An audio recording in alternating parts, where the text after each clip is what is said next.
Fine. So yesterday we have seen the table of the succession of Mughal industry. Sorry, Mughal Empire. Now, starting from the Babur, then to after Babur, Humayun के बाद, then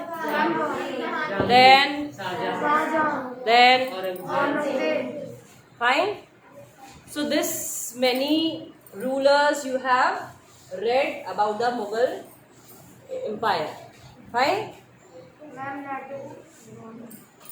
This is not functioning properly.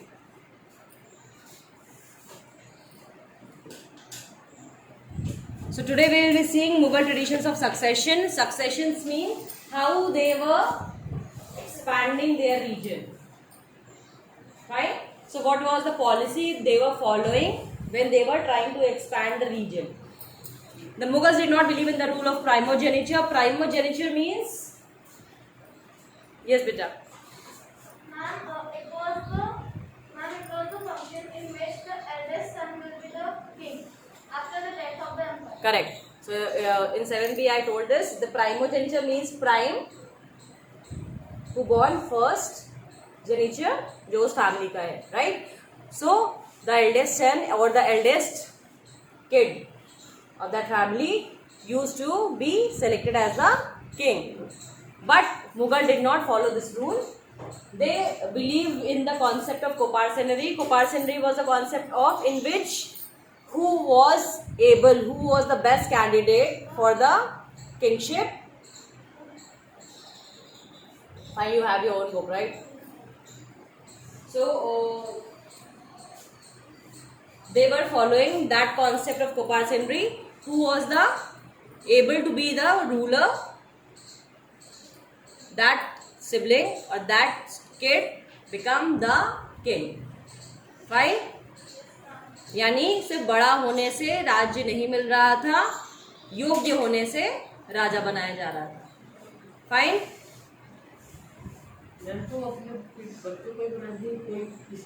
बेटा देखो उस समय कोई एक शादी तो होती नहीं थी ना. बहुत सारे राजा जब एक्सपेंशन करने जाते थे तो बहुत सारे ऐसे समाज में वो शादी करते थे जहाँ पे उनको लगता था कि मैरिटल रिलेशनशिप बनाने से वो क्षेत्र अपने आप उनके अंडर आ जा रहा था. तो शादी करके उनकी जो वाइफ यहाँ आ जाती थी तो उससे ऐसे डिफरेंट बहुत सारी शादियाँ वो करते थे हर जगह जा जाके. ये इनकी वन ऑफ द पॉलिसी थी. मैम ये उसी की वजह से वो राज्य उनका हो जाता. करेक्ट. तो वो आपस के जो युद्ध थे वो खत्म हो जाते थे और वो ऑटोमेटिकली उनके अंडर आ जाता था. So now this was one of the expansion. तो उसमें होता क्या था, जब बहुत सारी वाइफ्स होती थी तो बहुत सारे बच्चे होते थे. अब उन सब बच्चों में जो पहले पैदा हुआ तो बाकियों को प्रॉब्लम होती थी, जो हमने देखा गृह युद्ध जिसकी बात मैं कल कर रही थी आपसे. So the struggle between all the rulers.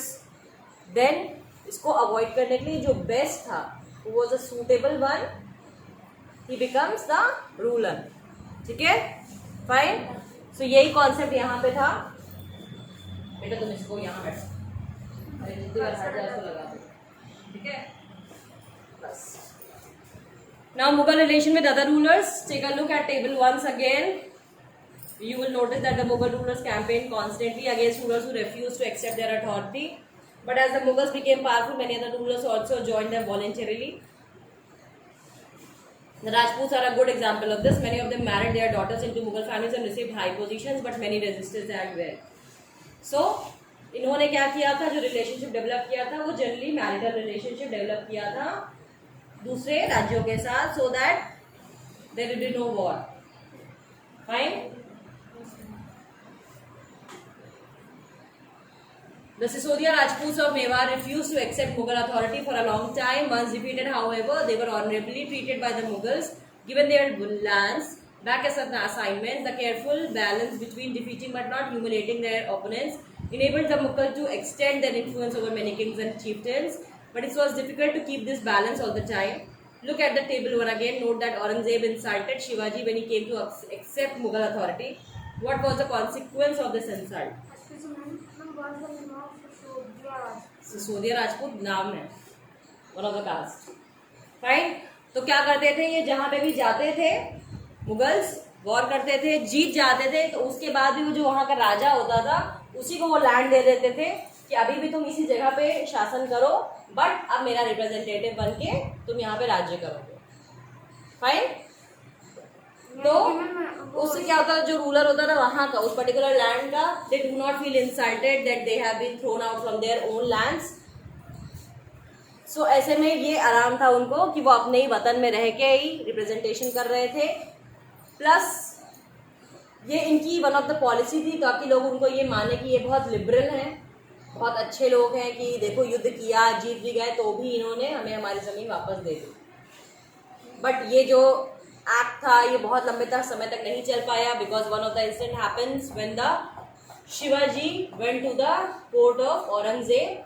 So Aurangzeb insulted him badly, even though Shivaji went to his court to accept the fact that he is accepting the rule of Mughal Empire, but still he got insulted. So that after being furious, Shivaji went to Iran and announced himself as a independent ruler and started against war towards the Mughals. Fine, चलिए बैठिए। ये क्या कुछ timer लगा रखा है? Ma'am शायद timer है मैम, क्योंकि पहले तो रुकता नहीं था। मैम यानी मुगल्स का वो राज्य रहेगा, वो शासन राजा करेगा जो पहले था। हाँ, बट उसका रिप्रेजेंटेटिव हो गया, मतलब वहाँ से उन लोग को रिवेन्यू मिले बेसिकली। अब वो जितना पैसा, जितना खजाना वहाँ का था, तो वो उस राजा के पास ना रह के उसका सम 1 of 10 और वट एवर दे डिसाइड, वो उसको मेन राजा के खजाने में जमा करना होता था। Clear? Now coming to the position of mansabdars and jagirdars. As the empire expanded to encompass different regions, the Mughals recruited diverse body of people from a small nucleus of Turkish nobles. They expanded to include Iranians, Indian Muslims, Afghans, Rajputs, Marathas, and other groups. Those who joined Mughal service were enrolled as mansabdars. अब तो इनको क्या करना था, अपना जब area क्योंकि expand करते जा रहे थे, तो इनको हर तरीके के लोगों को अपने यहाँ पे अपॉइंट करना पड़ रहा था। मनसबदारी की जो रिचुअल है वो क्या होता है, mansab is kind of province, district, ठीक है। तो छोटे छोटे एरिया को बांट के ये उसको, जो उसका हेड होता था उसको कहते थे मनसबदार, और उस एरिया को कहते थे मनसब। जैसे अपने डिस्ट्रिक्ट्स होते हैं वैसे ही तब मनसब होते थे। फाइन। यानी मैम डिस्ट्रिक्ट को, वो मनसब को बदल के और डिस्ट्रिक्ट कर दिया गया। जैसे डीएम है अपने, वैसे मनसबदार से कंपैरिजन कर सकते हो, ठीक है। Now the term mansabdar refers to an individual who holds a mansab, meaning a position or rank. It was a grading system used by the Mughals to fix rank, salary and military responsibilities. Rank and salary were determined by a numeric value called zat. The higher the zat, the more prestigious was the noble's position in court at the largest salary. So mansabdari दी जाती थी किसी को, जैसे अभी के time में क्या होता है, गैजेटेड पोस्ट होती है ना आपकी, क्लास 1 ऑफिसर, क्लास 2, क्लास 3, तो ऐसे जो सेक्शन डिवाइड है जिनके बेस पे लोगों की सैलरी, लोगों की पोजीशन सोसाइटी में फिक्स की जाती है। तो उस समय भी मनसबदारों के लिए एक रैंकिंग सिस्टम बनाया गया था जिसको कहते थे जत। जत सिस्टम जो था वो डिसाइड करता था कि कौन सा मनसबदार किस पोजीशन पे है। फाइन। उसके हिसाब से उसका समाज में ओहदा, उसकी सैलरी, उसकी प्रेस्टीज डिसाइड की जाती थी। Fine, clear? जिसकी इज्जत जितनी ज्यादा होती थी उसकी इज्जत भी उतनी ज्यादा होती थी, ऐसे समझ लो, याद रहेगा? Clear? The Mansabdar's military responsibilities required him to maintain a specified number of sabar or cavalrymen. The Mansabdar brought his cavalrymen for review, got them registered, their horses branded, and then received money to pay them as salary. तो हर एक मनसबदार के पास घोड़े वाले सिपाही होते थे, right, जो घोड़े पे इधर से उधर जाते थे। ऐसे लोगों को लाया जाता था, उनको अपने मनसब में रजिस्टर किया जाता था और उनको उनकी सैलरी दी जाती थी, ठीक है, जिसको आप कैवलरी मैन या सवर कहते हैं। तो इसको मार्क कर लीजिए, that word is very important. ये उस समय की टर्मिनोलॉजी है, जैसे जत है, मनसबदार है, ये टर्म आपके लिए इंपॉर्टेंट है क्योंकि 1 मार्क क्वेश्चन में ऐसे ही क्वेश्चन पूछे जाते हैं generally. Now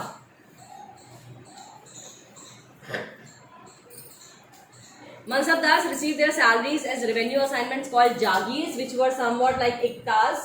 But unlike Muktis, most Mansabdars did not actually reside in nor administer their Jagirs. They only had rights to the revenue of their assignment, which was collected for them by their servants, while the Mansabdar themselves served in some other part of the country. तो मनसबदारों को salary के नाम पे जागीरें दी जाती थी, जिस जागीर क्या होता था, एक जगह होती थी, पीस ऑफ लैंड, ठीक है। तो सैलरी की जगह ये दिया गया कि ये मनसबदार, ये तुम्हारी जागीर है, जैसे कहते हैं ना जागीर यानी मेरा पर्सनल कुछ असेट, तो जागीर बना के इनको दे दिया जाता था, जिसमें जो रहने वाले लोग थे, इनके जो सर्वेंट्स होते थे, वो पर्टिकुलर टाइम पे जाते थे, वहाँ पे अपना रेवेन्यू कलेक्ट करते थे and they give it to mansabdar. बात समझ में आ गई? यानी हम जितने भी सिपाही थे वो रेवेन्यू कलेक्ट करके, सिपाही नहीं, सर्वेंट्स। सर्वेंट से, सिपाही का ये सब काम नहीं था। सिपाही का काम था उस जागीर की सिक्योरिटी करना, है ना? सर्वेंट। समझ में आ गया?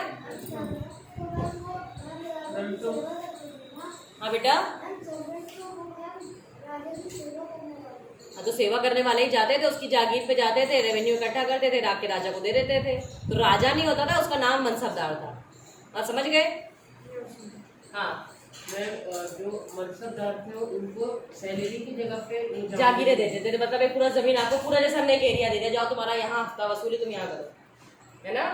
मैम तो लैंड इज समथिंग गुड। हाँ, वो लैंड उनके नाम पे हो जाती है, ठीक। मतलब मनसबदार कहीं और रहता था, उसकी जागीर कहीं और रहती थी, उसके लोग जाते थे, वहां से रेवेन्यू कलेक्ट करते थे, लाके मनसबदार को देते थे, बात खत्म। यही प्रोसेस है। In Akbar's reign, these jagirs were carefully assessed so that their revenues were roughly equal to the salary of the mansabdar. By Aurangzeb's reign, this was no longer the case, and the actual revenue collected was often less than the granted sum. There was also a huge increase in the number of mansabdars, which meant a long wait before they received the jagir. These and other factors created a shortage in the number of jagirs. As a result, many jagirdars try to extract as much revenue as possible while they had a jagir. Aurangzeb was unable to control these developments in the last years of his reign, and the peasantry therefore suffered tremendously. तो क्या हो रहा था कि पहले तो क्या था कि भाई कुछ मनसबदार थे तो उनको पीस ऑफ लैंड दे दिया गया, तो वहां से they were collecting the revenues. But now what happened when this process was going on for the different rulers? So at the reign of Aurangzeb, there were lot many mansabdars and the piece of land was less. So many of the mansabdars were waiting for to get the jagirs for so longer period of time.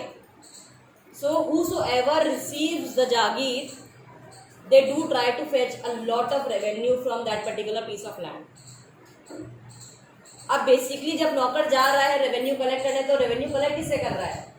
किसानों से, शिल्पकारों से, pottery, revenue यानी पैसा, ठीक है। उस समय का रेवेन्यू सिर्फ पैसा नहीं होता था, उस समय का रेवेन्यू धान भी होता था, अनाज भी होता था, ऑब्जेक्ट्स भी होते थे, सामान भी होते थे ना, कुछ भी सामान, मतलब चीजें, जैसे कुछ एंटीक किसी ने बनाया, कोई क्राफ्ट पर्सन है, तो उस समय की सोसाइटी में सब लोग होते थे ना, किसान भी हो रहा था, शिल्पकार भी थे, छोटे छोटे जो मुनीम जी टाइप के लोग होते थे वो सब भी होते थे। तो जो दे सके, बट उनको अपने उसका जो भी वो कमाते थे उसका 1/10 इनको एज अ टैक्स देना पड़ता था, जिसका आपने नाम पढ़ा इक्ता, है ना? इक्ता के बारे में पढ़ चुके हो। मैम जो मनसबदार थे वही राजा बनते थे जिसको हरा दिया था। मनसबदार राजा नहीं बनते, राजा के नीचे होते। सुनो, राजा का कॉन्सेप्ट है, जो तुम वो पहला वाला टॉपिक कंपेयर करने की कोशिश कर रहे हो ना, कि राजा मतलब मुगल गए, मुगलों के राजा गए, मान लो अकबर गया, उसने किसी राजपूत से लड़ाई की और उसका क्षेत्र उसने नहीं लिया, और उसने कहा कि तुम अब मेरे रिप्रेजेंटेटिव बन के काम करोगे, तो वो वहीं का राजा है, वो राजा है।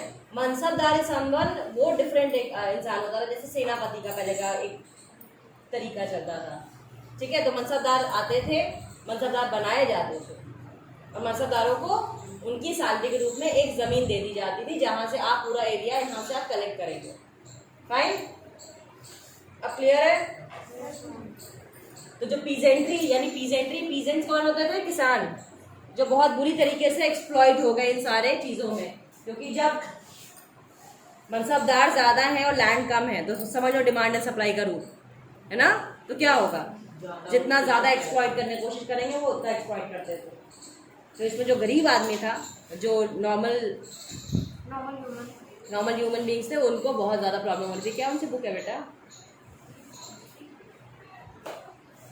Now moving towards Zabt and Zamindars, the main source of income available to Mughal rulers was tax on the produce of the peasantry. तो सबसे ज़्यादा इनका जो ये मार्क कर लीजिए लाइन, ये इम्पोर्टेंट है। तो सबसे ज़्यादा जो पैसा आता था मुगलों के पास खजाने में, वो आता था किसानों के पास से। ठीक है, तो क्या करते थे वो किसान, जितना कुछ उगाते थे उसका एक सर्टेन परसेंटेज वो रख लेते थे, उसको बेच के। बेटा तुम कर क्या रहे हो? हाँ, हो क्या रहा है ये? पढ़ने में दिमाग इतनी देर से है नहीं आपका। What's your good name? Suryansh, of which class? 7B. In most places, peasants paid taxes through the rural elites. That is the headman of the local chieftain. The Mughal used one term, zamindars, to describe all intermediaries which were there, whether they were local headmen or villages or powerful chieftains. तो किसानों को दो जगह पैसा देना पड़ा था। एक तो राजा के पास पैसा पहुंच रहा था, मतलब मनसबदार के पास पहुंच रहा था, ठीक है, और जो गांव का प्रधान होता था, जिस गांव में वो लोग रह रहे थे, वहां का भी तो एक हेड होता है ना। पंचायत पढ़ा होगा 6 में, पंचायती राज। तो जो गांव का मुखिया होता था, और या जो सबसे पावरफुल इंसान होता था, वो भी तो अपनी हफ्ता वसूली करता था। तो ये सब चक्कर में किसान बहुत बुरी तरीके से परेशान हो रहे थे। यानी मैम आधा तो देना पड़ता था राजा को, नॉट आधा, 1/10, यस मैम, 1/10, 1/20, जो जितना लगाता था टैक्स। Yes ma'am. और तो ये आगे जाता था, ये इधर भी जाता था। तो किसान के पास अपना कुछ बचता नहीं था, थोड़ा बहुत, मतलब बस सर्वाइवल ऑफ द फिटेस्ट वाला कॉन्सेप्ट था। तो ये जो जितने बीच वाले थे, इंटरमीडिएरीज, यानी जो मुखिया, जो हेड, गांव का पावरफुल आदमी, इन सबको इन्होंने कहा जमींदार। ठीक है, इन सबके लिए टर्म यूज हुआ था जमींदार। Akbar's revenue minister Todermal carried out a careful survey of crop yields, prices and areas cultivated for a 10-year period. Todermal इनके revenue minister थे अकबर के, ठीक है। On the basis of the data tax was fixed on each crop in cash. Each province was divided into revenue circles with its own schedule of revenue rates for individual crops. This revenue system was known as Zabt. So in the exam, if I'll give you, describe the process of Zabt, you need to write this much of question, this much of answer. तो टोडरमल ने क्या किया, 1570 to 1580 का base लेते हुए 10 साल में जितनी फसलें होगी, तो हर धान के लिए इन्होंने क्या किया, कैश के, मतलब पैसा नगद के रूप में फिक्स कर दिया प्राइस। तो जो जितनी फसल उगाएगा वो उस हिसाब से टैक्स पे करेगा। फाइन। तो अब क्या हुआ, जितना जो प्रोविंस, जो मनसब की बात मैं कर रही थी, जो डिस्ट्रिक्ट की बात कर रही थी, तो हर प्रोविंस को रेवेन्यू सर्कल्स में बांट दिया गया और उनके रेवेन्यू रेट्स फिक्स कर दिए गए हर इंडिविजुअल इंसान पे। जो जितना उगाएगा वो उसके हिसाब से, उतने परसेंटेज के हिसाब से ऊपर देगा। फाइन। तो ये जो पूरा प्रोसेस बना, इसको कहा गया जब्त का प्रोसेस। क्या कहा गया? जब्त process. Beta, what is your problem? If you are not well, you can go out. Do not try to drag my attention. I do not appreciate such kind of behavior in the class. दूसरी बार समझा रही हूँ, तीसरी बार सीधे class से बाहर कर दूंगी। So understood the process of Zabt? Yes ma'am. Fine. It was prevalent in those areas where Mughal administration could survey the land and keep very careful accounts. This was not responsible in provinces such as Gujarat and Bengal. तो ये जो जब्त का process था, ये वहां पे लागू हुआ जहां पे easily accessible थी situations. Bengal and Bihar, Gujarat and Bengal में ये जब्त का प्रोसेस लागू नहीं हो पाया, ठीक है, क्योंकि वो रेवेन्यू सर्कल्स डिवाइड नहीं हो पाए, क्योंकि उनकी पोजीशन उस समय बहुत, मतलब मीडिएटर थी, बहुत सिचुएशन खराब थी वहाँ पे, क्योंकि गुजरात पूरा डेजर्ट एरिया था। मैम पहले गुजरात डेजर्ट ही, गुजरात पहले क्या, अभी भी डेजर्ट एरिया है। मैम ज्यादातर है ना, यहाँ खाओगे? मैम ज्यादातर नहीं है यानी। 5th का मैप लग रहा दिमाग में है नहीं, जहाँ पे पढ़ा है तुमने. In some areas, the zamindars exercised a great deal of power. The exploitation by Mughal administrators could drive them to rebellion. Sometimes zamindars and peasants of the same caste allied in rebelling against Mughal authority. These peasants' revolts challenged the stability of the Mughal Empire from the end of the 17th century. तो हुआ क्या, धीरे धीरे लोगों ने आवाज़ उठानी शुरू कर दी. बिकॉज जितना एक्सप्लॉयटेशन होगा डेफिनेटली एक पर्टिकुलर टाइम के बाद तो क्रांति आनी ही होती है, राइट. तो ये जो पीजेंट्स थे और जमींदार थे, ये मिलके मुगलों के खिलाफ इन्होंने अपना रिवोल्यूशन स्टार्ट कर दिया. फाइन. ये अकबरनामा एंड आईने अकबरी, इसको पढ़ लीजिएगा. अबुल फजल ने लिखी थी. सबसे इंपॉर्टेंट है किसने लिखी है, अकबरनामा एंड आईने अकबरी. तो this is important for you. इसके अंदर क्या है ये पढ़ लेना. अ क्लोजर लुक अकबर्स पॉलिसी. यहाँ से थोड़ा इंपॉर्टेंट आपके लिए हो जाता है, क्योंकि क्या तरीके थे जिससे अकबर ने फॉलो किया और उसको चलाया.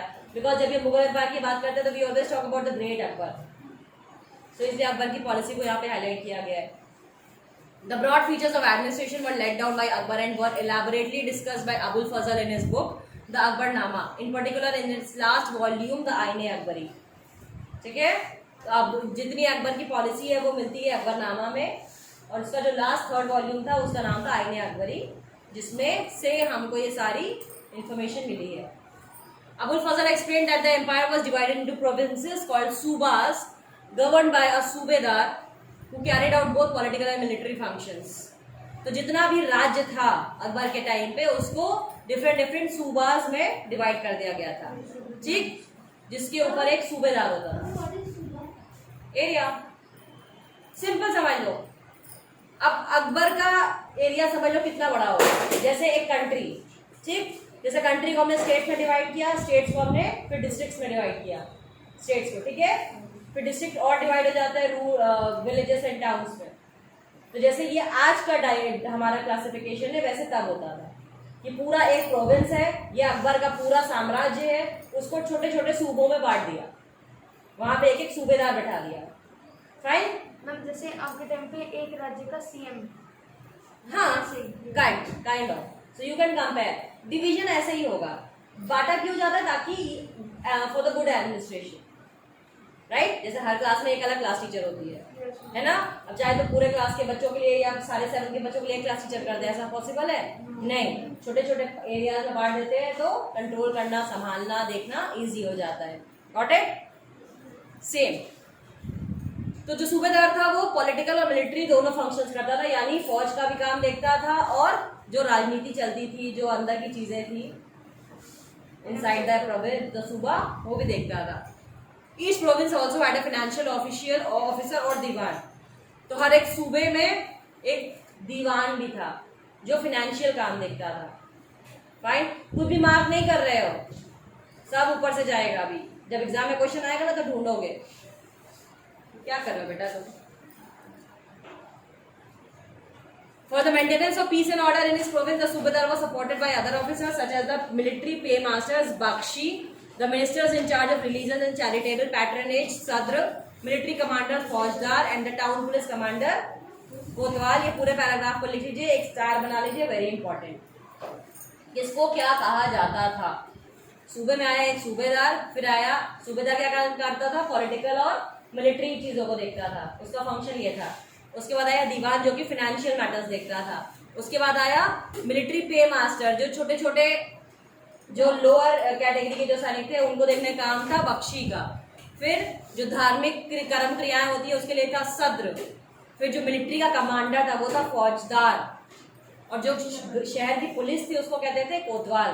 तो आज भी आप देखते हैं जो कोतवाली का है हमारा कॉन्सेप्ट, कोतवाली सुनते होंगे ना, हर एरियाज में कोतवाली होती है, चौकी होती है, ये सारे नाम वहीं से ही आए हैं आगे. ठीक है. दीवान साहब बहुत चलता था, जो सारे राजाओं के जो फाइनेंशियल मैटर्स होते थे वो उनको देखते थे, इसलिए उनका नाम दीवान पड़ता था. ठीक है. नूरजहां इन्फ्लुएंसिंग जहांगीर को not interested. Akbar's noble commanded large armies and had access to large amounts of revenue. While they were loyal, the empire functioned efficiently. But by the end of the 17th century, many nobles had built independent networks of their own. Their loyalties to empires were weakened by their own self interest. तो अकबर के जो nobles थे, अकबर ने क्या किया, जो उनके सैनिक थे, जो सबसे वफादार थे, उनको नोबल्स कहते थे, ठीक है, जैसे सूबेदार या मनसबदार, एग्जैक्टली लाइक सेम। हर एक राजा के टाइम में बस नाम चेंज हुआ है। आप जो भी पढ़ रहे हैं वो जरूरी नहीं कि सारे मुगलों ने फॉलो अप किया, नाम चेंज कर करके मोर और लेस रखे। तो अकबर के टाइम में जो नोबल्स थे, जिनके पास बड़ी बड़ी आर्मीज थी, जिनके अंडर बहुत ज्यादा आर्मी होती थी, उनके पास रेवेन्यू सोर्स बहुत ज्यादा था, क्योंकि उनके पास मनसब जो जागीर दी गई थी उनको बहुत ज्यादा दी गई थी। So they could collect lot in the bulk revenue, उन्होंने कलेक्ट कर रखे थे अपने पास। तो हुआ क्या इससे, जो क्योंकि पैसा था उनके पास, जो नोबल्स थे, और आर्मी भी थी, तो उन्होंने धीरे धीरे क्या किया कि जो एक पर्टिकुलर पार्ट वो राजा के पास भेजते थे उसे खजाने पे, उन्होंने भेजना बंद किया, क्योंकि कोई चेक करने वाला नहीं था ना, इतना ज्यादा एरिया था मुगलों के अंडर। तो अब उनके ऊपर भी कोई होता तो जाके सुपरविजन करता, तो there was no such supervisor.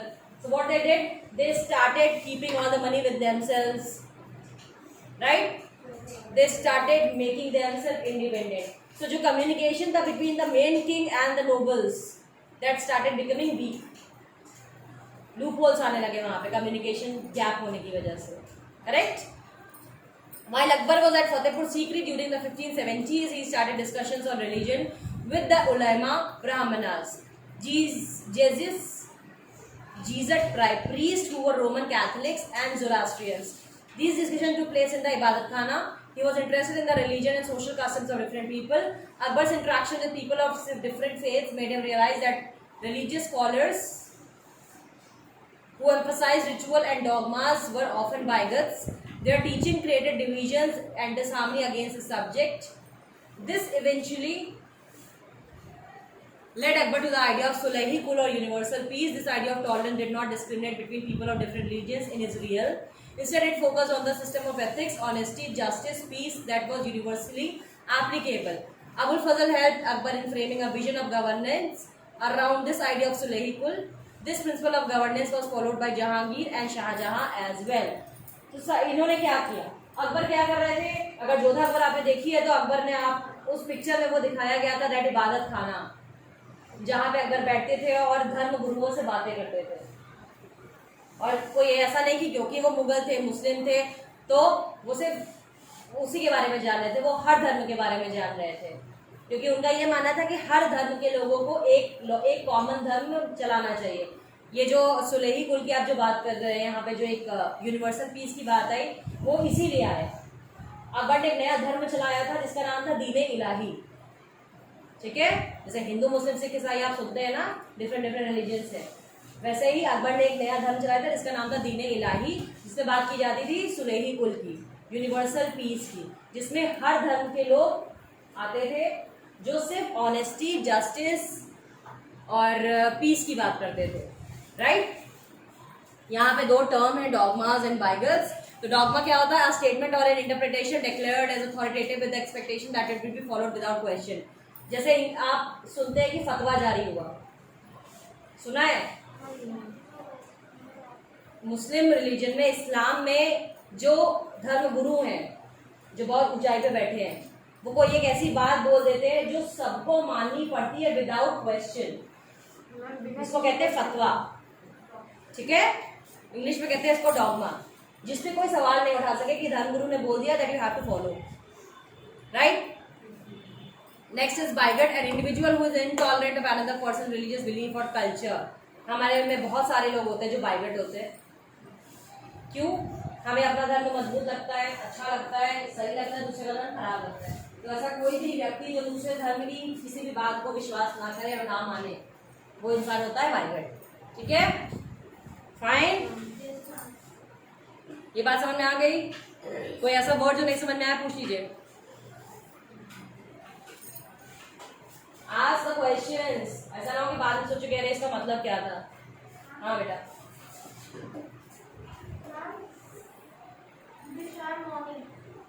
Disharmony, जब आपस में हार्मनी ना हो, पीस ना हो, हार्मनी क्या होती है,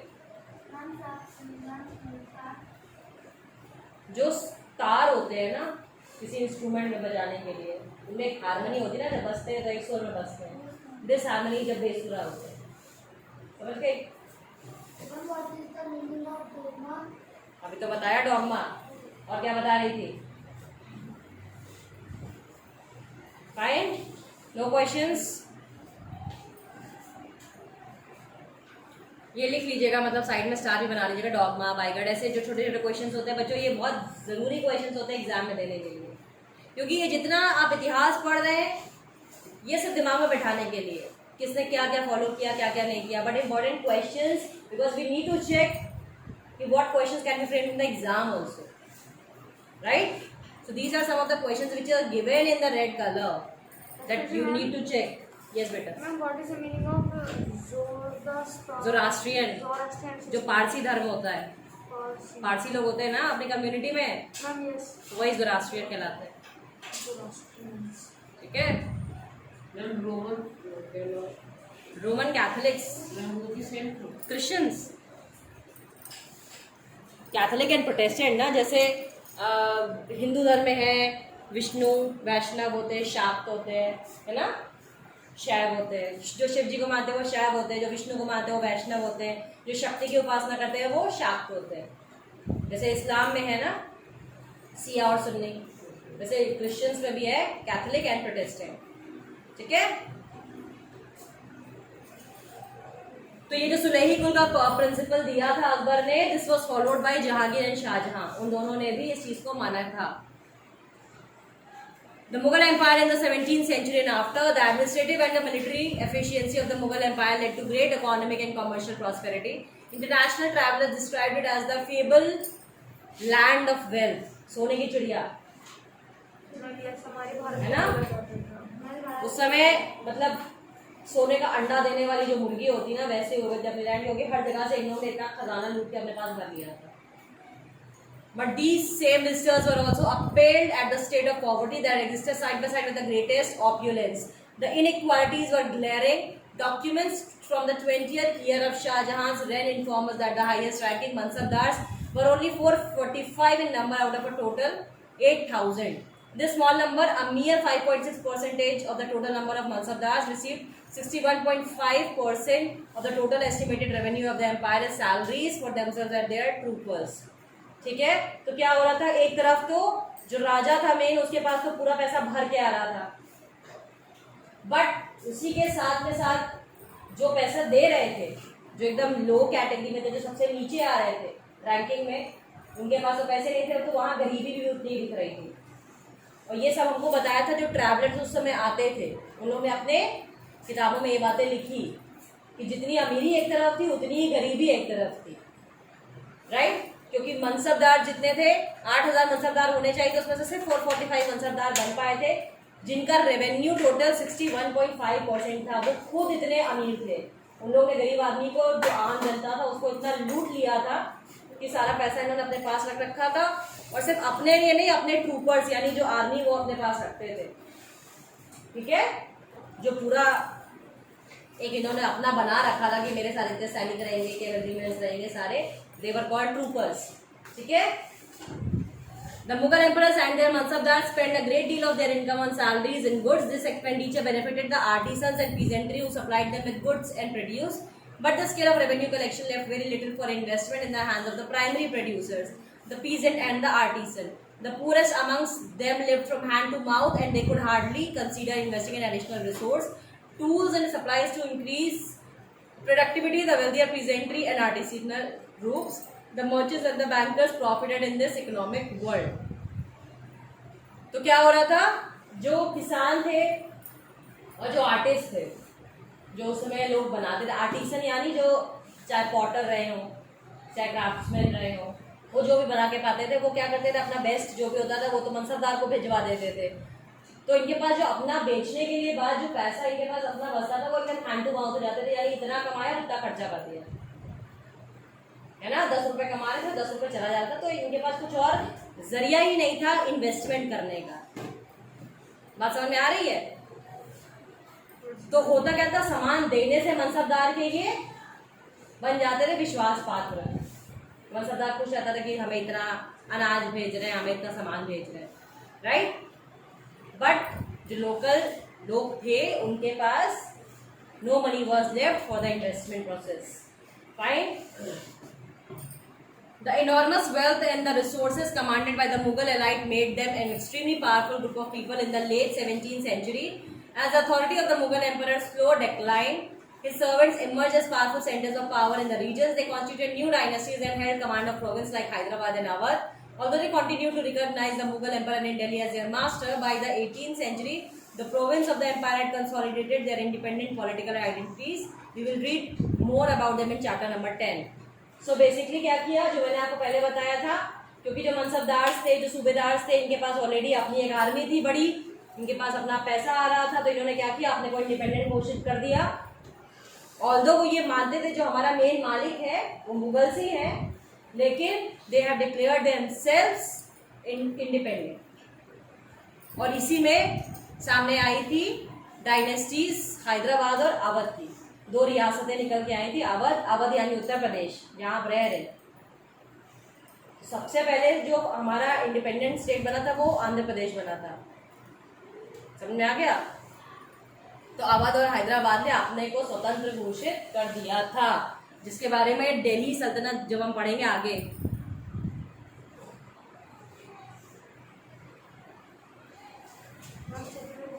Chapter is done. Question answers we will